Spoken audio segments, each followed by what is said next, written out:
Hello friends, नमस्कार। Welcome to my YouTube channel DYS maths classes. तो friends, जैसा कि आप सभी को हम क्लास सेकंड में यानी कि लेक्चर नंबर 2 में जो रिलेशंस के सारे टाइप्स हैं उनको पढ़ा दिए हैं और बहुत ही ज़्यादा इम्पॉर्टेंट है वो। अगर आपको एक्सरसाइज 1.1 के क्वेश्चंस को सॉल्व करने हैं, उदाहरण लगाने हैं, तो आपको जो है इंट्रोडक्शन पार्ट को ज़रूर देखना है, वो आप मिस नहीं कर सकते हैं। साथ ही साथ आज जो हमारी एक्सरसाइज होने वाली है वो प्रश्नावली 1.1 के पहले जो सारे उदाहरण हैं, एग्जाम्पल्स हैं, उनके ऊपर हो रही है। और एग्जाम्पल तो आपके लिए बहुत ही ज़्यादा इम्पॉर्टेंट है, यानी कि आप इसको हल्के में नहीं ले सकते हैं। एग्जाम्पल उतना ही ज़रूरी है जितना आप एक्सरसाइज के क्वेश्चंस को लगाने के लिए जो है रहते हैं एक्साइटेड, उतना ही ज़्यादा आपको एग्जाम्पल को भी लगाने के लिए एक्साइटेड होना चाहिए। दोनों आपके लिए बहुत ज़्यादा इंपॉर्टेंट है। एग्ज़ाम में एग्जाम्पल से बहुत सारे क्वेश्चन आपको देखने को मिलेंगे, तो ठीक है, तो आप एग्जाम्पल्स को नहीं मिस कर सकते हैं। तो इसलिए जो आज की क्लास है वो बहुत ही ज़्यादा इंपॉर्टेंट है।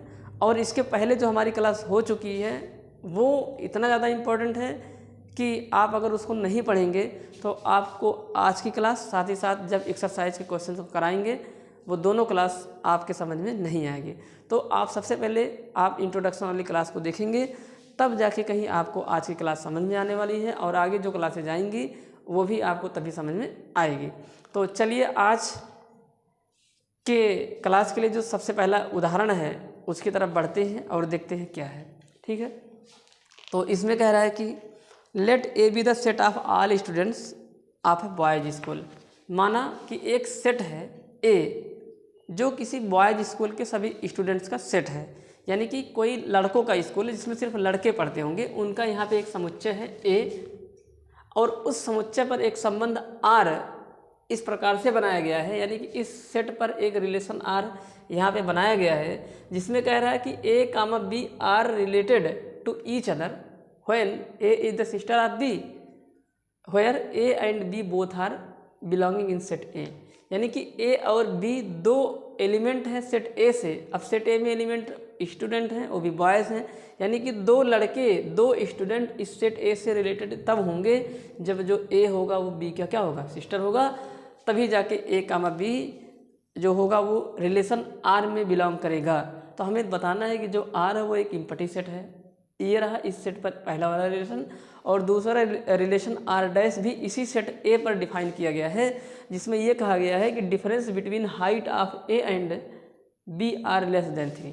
यानी कि दो स्टूडेंट या दो एलिमेंट गिवन सेट ए से रिलेटेड तब होंगे जब ए और बी के हाइट का जो डिफरेंस होगा, यानी कि उनकी लंबाइयाँ, उनकी ऊंचाइयों का जो अंतर होगा वो 3 से कम होगा, तब ए और बी या कोई दो स्टूडेंट इस रिलेशन आर डैश वाले सेट में बिलोंग करेंगे, अदरवाइज नहीं करेंगे। हमें दिखाना है कि जो आर डैश है वो एक यूनिवर्सल यानी कि सार्वत्रिक संबंध है, यूनिवर्सल रिलेशन है, और इसको दिखाना है इम्पटी रिलेशन है। तो चलिए आइए इसको जो है लगाते हैं। तो आप सभी को पता है कि दो प्रकार के रिलेशन हमने अपने पिछले क्लास में डिस्कस किया था, जिसमें जो अपना इम्पटी रिलेशन होता है यानी कि रिक्त संबंध ऐसा रिलेशन होता है जिसके अंदर कोई भी एलिमेंट नहीं आता है, और जो यूनिवर्सल रिलेशन होता है ऐसा रिलेशन होता है जिसके अंदर पूरा का पूरा कार्टेशियन प्रोडक्ट के एलिमेंट आ जाते हैं, यानी कि ए क्रॉस ए आ जाए या ए क्रॉस बी आ जाए। अगर दो सेट रहेगा ए और बी तो पूरे एलिमेंट ए क्रॉस बी के आएंगे, अगर एक ही सेट है तो पूरे एलिमेंट ए क्रॉस ए के आएंगे। तो चलिए एक एक करके इनको यहाँ पे हम लोग डिस्कशन करते हैं। तो कह रहा है कि ए जो होगा वो जब बी की सिस्टर होगी तब ए और बी रिलेटेड होंगे, अदरवाइज नहीं होंगे। तो भाई सिस्टर होने के लिए इस सेट ए में जो कि स्टूडेंट का ही सेट है, वहाँ पे टीचर नहीं है, हो सकते हैं। बाद में आप ये बोले कि टीचर तो लेडीज हो सकती है, तब तो सिस्टर बन जाएगी। यहाँ पे सिर्फ स्टूडेंट की बात किया गया है स्कूल के, ना कि वहाँ के लोगों की बात की गई है। ठीक है, तो जितने भी स्टूडेंट हैं वो सब के सब बॉयज़ हैं। तो जब ये बॉयज़ हैं तो कोई दो स्टूडेंट मान लेते हैं कि एक ए है दूसरा बी है, दोनों बॉयज़ होंगे। तो जब दोनों बॉयज़ होंगे तो गर्ल्स होने का कोई चांस नहीं, सिस्टर होने का कोई चांस ही नहीं है, क्योंकि बॉयज़ में बहन का रिलेशन नहीं हो सकता है ना।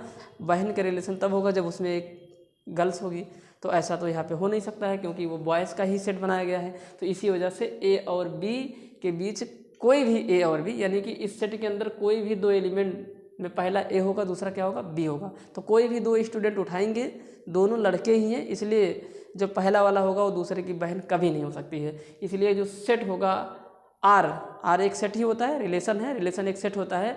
तो इस रिलेशन आर के अंदर कोई भी एलिमेंट नहीं आएगा, मतलब ये खाली रह जाएगा, इसलिए ये एक इम्पटी रिलेशन हो जाएगा। तो आपको इसी बात को यहाँ पे लिख देना है।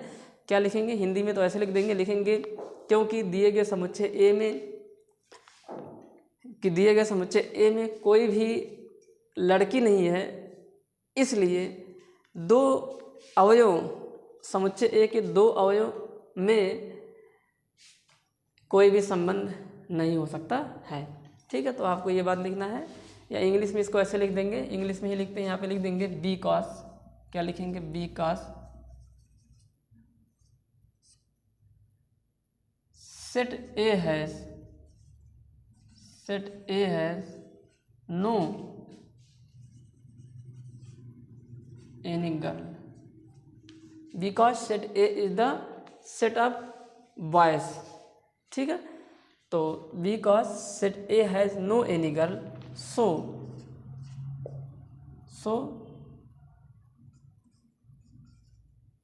This is impossible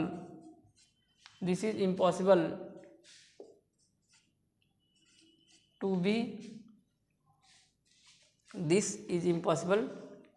be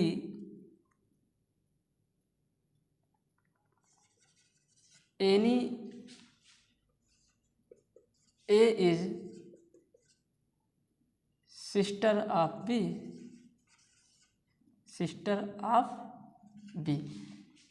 it means any A comma B is not belonging in the relation। कोई भी जो A comma B होगा वो इस रिलेशन से बिलोंग नहीं करेगा। क्यों नहीं करेगा? क्योंकि यहाँ पे कोई गर्ल्स नहीं है, यानी कि यहाँ पे देखिए क्या लिखे हैं, दिस इज इम्पॉसिबल, या असंभव है, टू बी यानी कि होना, any A is sister of B, कोई भी ए बी का सिस्टर हो जाए, ऐसा यहाँ पे असंभव नहीं हो सकता है, क्योंकि गर्ल्स नहीं है यहाँ पे। ठीक है, तो इसी वजह से जो है कोई भी ए कामा बी इस रिलेशन के अंदर नहीं आएगा। इसका मतलब होगा कि जो आर होगा वो कुछ फाई हो जाएगा। आर ऐसे लिख सकते हैं कि जो आर होगा वो एक इम्पटी सेट हो जाएगा, यानी कि कोई भी ऑर्डर पेयर इस रिलेशन के अंदर नहीं आएगा। सो रिलेशन आर इज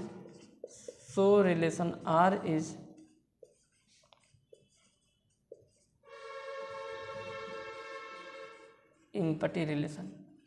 अतः जो रिलेशन आर होगा वो एक इम्पटी रिलेशन होगा, यानी कि रिक्त संबंध यहाँ पे हो जाएगा। ठीक है, अगर यहाँ पे गर्ल्स होती तो यह संबंध हो सकता था, है नहीं कोई भी, इसलिए यहाँ पे नहीं होगा।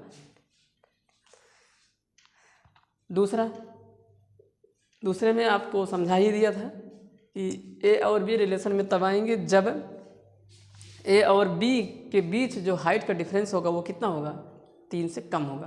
तो आप सभी को ये बात पता है कि अपने जो लोग होते हैं, अपने इंडिया की खासकर बात करें या कहीं की भी बात कर लीजिए, जो मैक्सिमम हाइट होगी वो 2 मीटर की होती है, या मान लीजिए विदेश की बात करते तो 2 से थोड़ा ज़्यादा होगा, और मिनिमम तो यार 1 मीटर होगा ही। अब 0 तो हो नहीं सकता है, 1 मीटर होगा मिनिमम, या 0 पॉइंट समथिंग मान लेते हैं। तो अगर जो है इधर 2 पॉइंट समथिंग है, समझिए ध्यान से, मैक्सिमम अगर मैक्स हाइट 2 पॉइंट समथिंग है और मिनिमम जो हाइट है वो 0 पॉइंट समथिंग है, तो जब इनको माइनस करेंगे भाई तो वो 3 से हमेशा कम ही आएगा यार। माइनस करके देख लीजिए, 2 में से 0 पॉइंट समथिंग निकालेंगे तो 3 से कम आएगा, हमेशा 3 से कम आएगा। मान लीजिए हम 2.5 की बात करते हैं, इतना मीटर, और अगला जो है मीटर में दिया है, ध्यान में रहे, ये मीटर में ही दिया ना, हाँ मीटर में दिया है। ठीक है, फीट में नहीं दिया है, मीटर में दिया, ध्यान में रखना इस बात को। ठीक है, तो यहाँ पे मान लीजिए यहाँ पे मिनिमम जो है वो 0.4 ले लेते हैं, तो जब इसको घटाएंगे कितना आ जाएगा, 1 आ जाएगा, पॉइंट आ जाएगा, और 2 में से जो है 0 आ जाएगा, कितना आ जाएगा, 2 आ जाएगा। तो देखिए ये जो है अपना 3 से कम है। तो हमेशा यार ये बात एकदम ऑब्वियस है कि 2 लोगों की हाइट के बीच जो डिफरेंस है वो हमेशा कितना होगा, 3 से कम होगा। तो बस सीधा सीधा यहाँ पे लिख देंगे। तो यहाँ पे बस इसी बात को यहाँ पे लिखेंगे, बी कॉस, क्या लिखेंगे यहाँ पे, because all the students, because all the students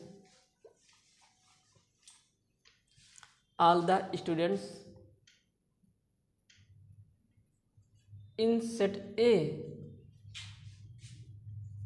has related to each other, यानी कि दिए गए सेट ए के प्रत्येक एलिमेंट एक दूसरे से रिलेटेड है, यानी कि ए का संबंध बी से है, बी का ए से है, ऐसे कह सकते हैं, सब कुछ है यहाँ पे, ठीक है। तो all the students in set A has related to each other because यहाँ पे लिख देंगे because any two students has set A, because any two students has set A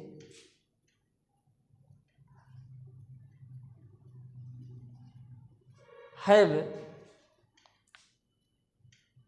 the difference between their heights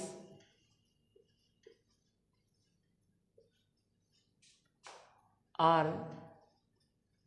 less than 3, यानी कि उस समुच्चय ए में उपस्थित किन्हीं दो जो स्टूडेंट्स हैं या दो एलिमेंट हैं उनके बीच जो हाइट का डिफरेंस होगा वो हमेशा 3 से क्या होगा, कम होगा। इसलिए वहाँ पे सारे जो एलिमेंट होंगे ए क्रॉस ए के या ए क्रॉस बी तो नहीं कर सकते, एक ही सेट है, ए क्रॉस ए के सारे एलिमेंट आर में आ जाएंगे, ठीक है। यहाँ पे लिख देंगे कि यहाँ पे जो आर होगा वो पूरा ए क्रॉस ए उतर के आ जाएगा, हमेशा कोई भी दो एलिमेंट उठाएंगे उनके बीच रिलेशन बन जाएगा यहाँ पे, ठीक है। उनके बीच हमेशा जो हाइट का डिफरेंस आएगा वो 3 से कम ही होगा, इसलिए रिलेशन यहाँ पे पॉसिबल हो जाएगा, ठीक है। तो यहाँ पे लिख देंगे because for all A comma B belonging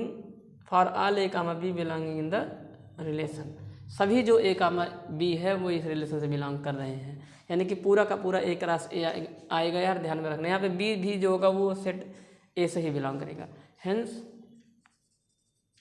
relation R is universal relation. कौन सा रिलेशन है, यूनिवर्सल। अतः जो संबंध आर है वो अपना सार्वत्रिक संबंध हो जाएगा। कोई भी एलिमेंट उठाएंगे तो उनके बीच जो डिफरेंस होगा हाइट का वो 3 से कम ही होने वाला है। तो ये रहा पहला एग्जाम्पल कंप्लीट। अब हम लोग बढ़ते हैं अपने दूसरे एग्जाम्पल की तरफ, ठीक है, इतना आप लोग नोट कर लीजिएगा। चलिए देखिए एग्जाम्पल नंबर 2, इसमें क्या कह रहा है कि let T be the set of all triangles in a plane, यानी कि किसी प्लेन में उपस्थित सभी जो ट्रायंगल्स हैं उनके सेट को टी से दिखाया गया है। टी एक सेट है जो कि किसी प्लेन, जैसे कि ये व्हाइट बोर्ड एक प्लेन है, इन प्लेन में जितने भी ट्रायंगल बनाए जा सकते हैं इनका एक सेट यहाँ पे लिया गया है जिसको टी नाम दिया गया है। तो यहाँ पे लिख देते हैं कि टी एक सेट है। क्या है, टी एक सेट है। एग्जाम्पल नंबर 2 है ये, जिसमें टी एक सेट है जिसमें ऑल ट्रायंगल्स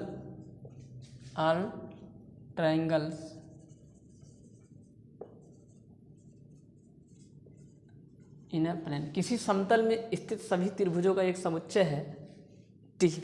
आगे क्या कह रहा है, कह रहा है कि अब इस पर एक रिलेशन डिफाइन किया गया है आर इन टी, यानी कि संबंध टी में एक समुच्चय टी में एक संबंध आर डिफाइन किया गया है, जिसमें कह रहा है कि T1, T2 is related when T1 is congruent to T2। जब T1 T2 के कॉन्ग्रेंट होगा, यानी कि T1 जो पहला वाला त्रिभुज होगा, यहाँ से अगर दो त्रिभुज की बात करते हैं कि एक त्रिभुज T1 है दूसरा T2 है, वो दोनों आपस में रिलेटेड तब हो जाएंगे जब जो पहला वाला त्रिभुज है T1 वो दूसरे वाले के सर्वांक्षम हो जाएगा, यानी कि कॉन्ग्रेंस हो जाएगा।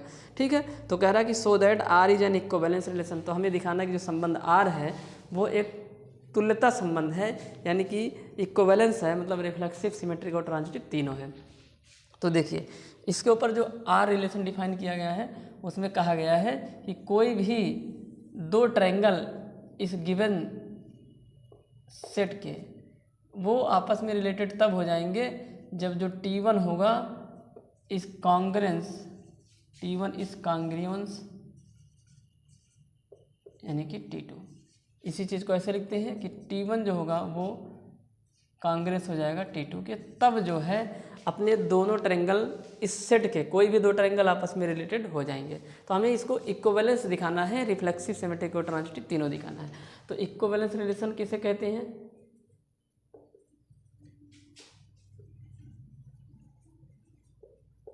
जो रिफ्लेक्सिव भी हो, सिमेट्रिक भी हो, ट्रांजिटिव भी हो, तो वही अपना इक्विवेलेंस रिलेशन हो जाएगा। ठीक है, तो चलिए आइए जो है इसको यहाँ पे हम लोग देखते हैं। तो सॉल्व करते हैं इसको। डेफिनेशन आपको देखिए, आपको यही पे समझना है कि दो एलिमेंट इस सेट से तभी रिलेटेड होंगे जब ये डेफिनेशन फॉलो कर जाएंगे। इसका उल्टा अगर डेफिनेशन फॉलो करेंगे तो ऑर्डर पेयर बिलोंग कर जाएगा।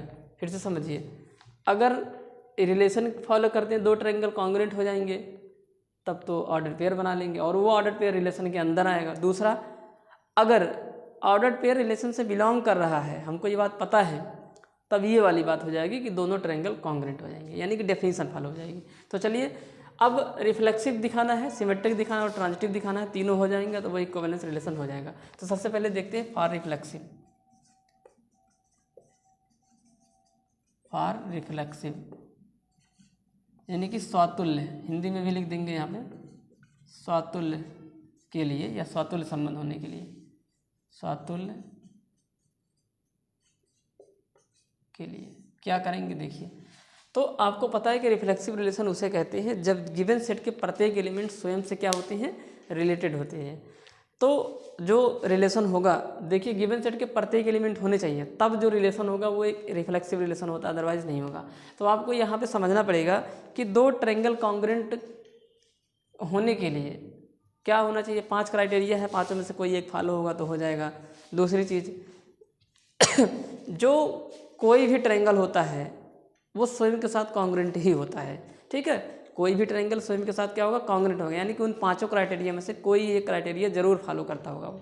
ठीक है, तो यहाँ पे ध्यान में रखना है कि यहाँ पे लिखेंगे। अब रिफ्लेक्सिव के लिए कैसे दिखाएंगे, एक एलिमेंट उठाएंगे जो कि उस सेट से बिलोंग करेगा। क्यों एक ही उठा रहे हैं, क्योंकि प्रत्येक का चेक करना होता है ना, कि प्रत्येक जो होते हैं वो स्वयं से रिलेटेड होने चाहिए। जैसे इस सेट T से अगर हम लोग एक ट्रायंगल T1 उठाते हैं तो T1 का संबंध T1 से ही होना चाहिए, T2 का T2 से ही होना चाहिए।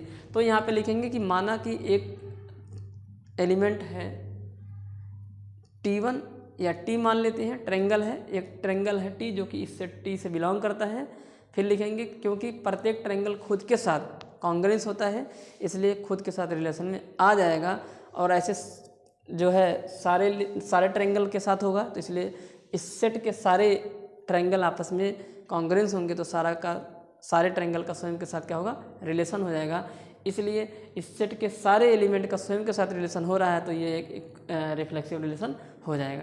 तो यही चीज़ आपको यहाँ पे लिखनी है। तो क्या लिखेंगे कि let any triangle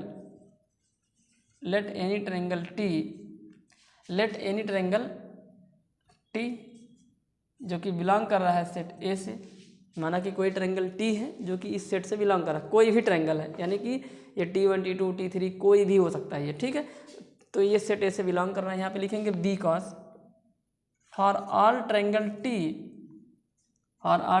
T is congruent to T। यहाँ पे लिख देंगे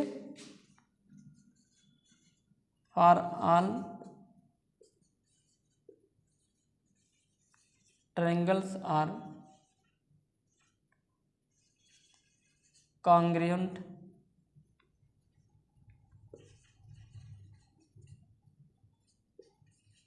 to each other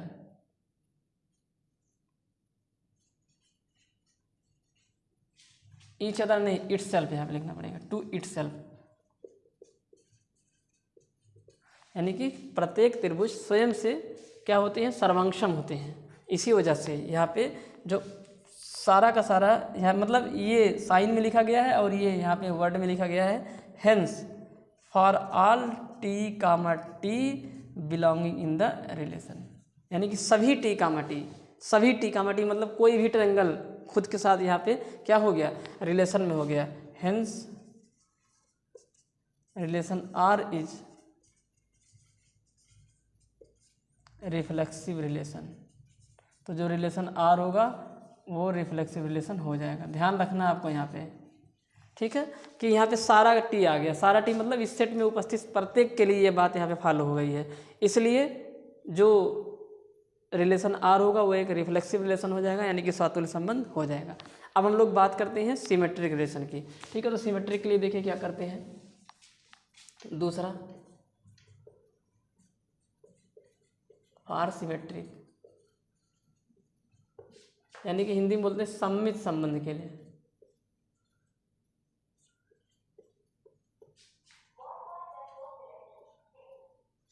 सममित संबंध के लिए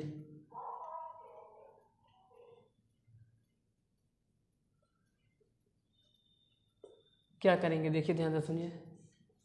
तो सममित संबंध में आपको दो एलिमेंट मान के चलेंगे, कोई दो एलिमेंट यहाँ पे मान लेंगे कि ए कामा बी। देखिए ऐसे समझिए कि जो अपना सिमेट्रिक रिलेशन होता है उसके लिए यहाँ पे लेट करना पड़ेगा कि ए कामा बी रिलेशन से बिलोंग करता है, तब यदि हम उसका उल्टा बी कामा ए भी प्रूव कर दें कि रिलेशन में आ रहा है तो जो रिलेशन होगा वो एक सिमेट्रिक रिलेशन हो जाएगा, अदरवाइज नहीं होगा। तो यहाँ पे मान के चलना होगा कि ए कामा बी इस रिलेशन से बिलोंग कर, ए कामा बी मतलब हुआ कि दो एलिमेंट गिवन सेट के कोई भी दो एलिमेंट, यहाँ पे लिखेंगे let any two triangles T1 comma T2 has related to each other.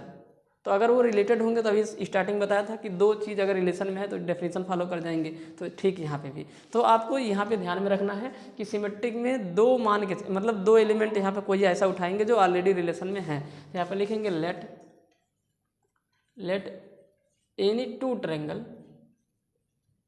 let any two triangle T1 comma T2 such that, माना कि कोई दो त्रिभुज T1 और T2, अच्छा यहाँ पे एक मिनट यहाँ पे थोड़ा सा मिस्टेक हो रहा, T1 comma T2 belonging in set A such that, ऐसे लिखना पड़ेगा आपको। माना कोई दो त्रिभुज T1 और T2 जो कि इस सेट A से बिलोंग करते हैं वो इस प्रकार से हैं कि सच दैट, इस प्रकार से है कि जो T1 कामा T2 है वो बिलोंग कर जाएगा रिलेशन से। अब अगर T1 कामा T2 रिलेशन से बिलोंग कर रहा है तो रिलेशन से कोई चीज़ दो एलिमेंट बिलोंग कब करेंगे, जब पहला वाला दूसरे के क्या होगा, कॉन्ग्रुएंट होगा। तो हमने यहाँ पे बताया था कि अगर ऑर्डर पेयर बनाएगा तो ये बात फॉलो हो जाएगी। तो यहाँ पे ऑर्डर पेयर बन रहा है, इसका मतलब जो T1 होगा वो कॉन्ग्रुएंट हो जाएगा T2 के, T1 कॉन्ग्रुएंट हो जाएगा T2 के। अब अगर T1 T2 के कॉन्ग्रुएंट है तो इसका उल्टा T2 T1 के भी कॉन्ग्रुएंट हो जाएगा। यहाँ पे लिखेंगे हेंस, इस बात से हमें ये पता चल रहा है कि T2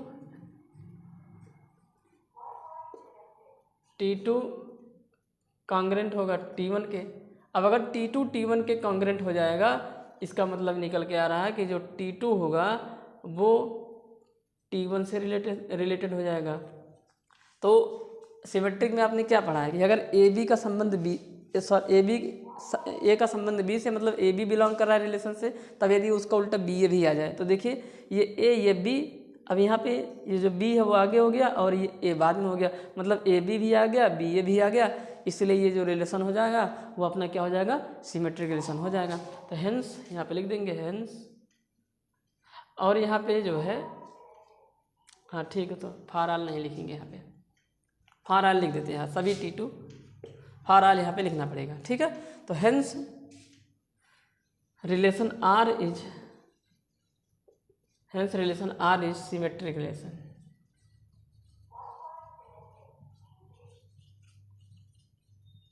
सिमेट्रिक रिलेशन हो जाएगा, ठीक। उसके बाद आते हैं तीसरा ट्रांजिटिव।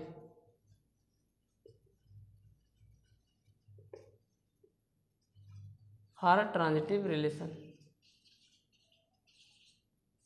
तो देखिए ट्रांजिटिव रिलेशन के लिए क्या होता है। तो ट्रांजिटिव रिलेशन में जो है जैसे यहाँ पे 2 एलिमेंट मान लिए हैं वैसे वहाँ पे 3 लेंगे ए बी सी, और इस प्रकार से लेना है कि जो ए बी है वो रिलेशन से बिलोंग कर जाए, बी सी रिलेशन से बिलोंग कर जाए, तब यदि ए सी भी रिलेशन से बिलोंग करता है तब वो जो रिलेशन होगा वो अपना ट्रांजिटिव रिलेशन हो जाएगा। तो यहाँ पे ये मान के चलेंगे कि late 3 triangles, any 3 triangles T1, T2 and T3 such that T1 is related to T2, T2 is related to T3। अब ये दोनों रिलेशन में मान के चलेंगे कि है, तब इन दोनों की हेल्प से हम ये प्रूव करेंगे कि T1 और T3 भी रिलेशन से बिलोंग करता है। ठीक है, तो यहाँ पे जो है इसको मिटा देते हैं और यहाँ सॉल्व करते हैं।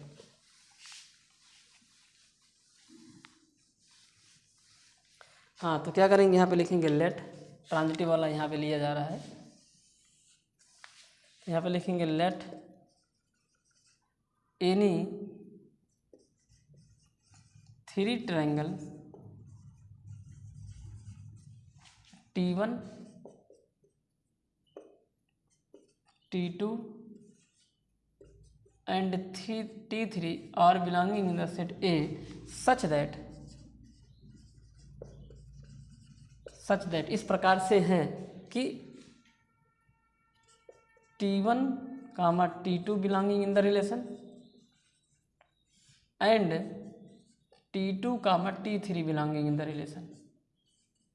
मतलब ये ए बी है और ये क्या है, बी सी है। यहाँ पे हल्का सा हिंट दे दे रहे हैं, ये ए बी और ये क्या, बी सी। अब हम इसका उल्टा मतलब ए सी प्रूफ कर ले जाए अगर, तो हमारा ये ट्रांजिटिव रिलेशन बन जाएगा। तो बताइए अगर T1 और T2 रिलेशन से बिलोंग कर रहे हैं तो इसका मतलब है कि जो T1 होगा वो मतलब T1 और T2 डेफिनेशन फॉलो करेंगे, यानी कि T1 कॉन्ग्रुएंट हो जाएगा T2 के। इसको हम स्टेटमेंट नंबर फर्स्ट मान लेते हैं। और अगर T2 T3 के कॉन्ग्रुएंट है तो फिर डेफिनेशन फॉलो करेंगे ये दोनों। इसका मतलब जो T2 है वो कॉन्ग्रुएंट है किसके, T3 के। अब इसको स्टेटमेंट नंबर सेकंड मानिए। अब ध्यान से देखिए, एक ट्रायंगल है T2 जो T1 के भी कॉन्ग्रुएंट है, एक ट्रायंगल T2 है जो T3 के भी कॉन्ग्रुएंट है। इसका मतलब है कि T1 T3 भी क्या हो जाएगा, कॉन्ग्रुएंट। अगर कोई एक चीज़ 2 अलग अलग चीज़ों के इक्वल होती है तो वो दोनों अलग अलग चीज़ें भी इक्वल होती हैं, साथ ही साथ कॉन्ग्रुएंसी पर भी यही रूल लगेगा। अगर एक ही चीज़ 2 अलग अलग चीज़ों के कॉन्ग्रुएंट हैं तो वो दोनों भी आपस में क्या होंगे, कॉन्ग्रुएंट होंगे। तो यहाँ पे एक चीज़ है T2, यानी कि एक ट्रायंगल है T2 जो T1 और T3 दोनों के कॉन्ग्रुएंट है। इसका मतलब है कि T1 और T3 भी क्या होंगे, कॉन्ग्रुएंट हो जाएंगे। तो यहाँ पे लिख देंगे hence by first and second for all T1, T3 belonging in the relation. इन दोनों बात को देख के ही लग रहा है कि सभी जो T1, T3 है, समझ रहे हो, सभी T1, T3, यानी कि जितने यहाँ पे अब T1 T3 का मतलब ये होगा कि 3 में जो कोई भी ट्रायंगल 3 जो उठाए हैं उसमें पहला वाला और तीसरा वाला, इस सेट से कोई भी 3 ट्रायंगल, तो ये चीज़ सब पे फॉलो हो रही है। तो इसलिए यह जो रिलेशन हो जाएगा hence relation R is transitive relation. अतः जो संबंध आ रहा है वो संक्रामक संबंध है। हिंदी में इसको क्या बोलते हैं, संक्रामक संबंध। हिंदी में इसको बोलेंगे संक्रामक संबंध। सब बताया हूँ।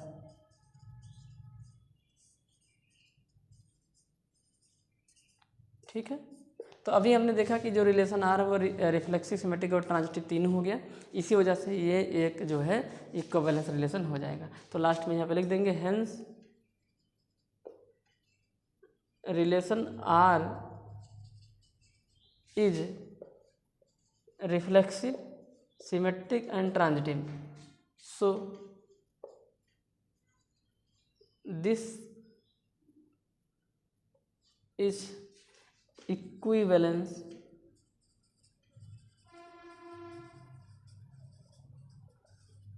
रिलेशन। अतः जो संबंध आ रहा है वह रिफ्लेक्सिव, सिमेट्रिक और ट्रांजिटिव तीनों है, अतः यह एक इक्विवेलेंस रिलेशन हो जाएगा।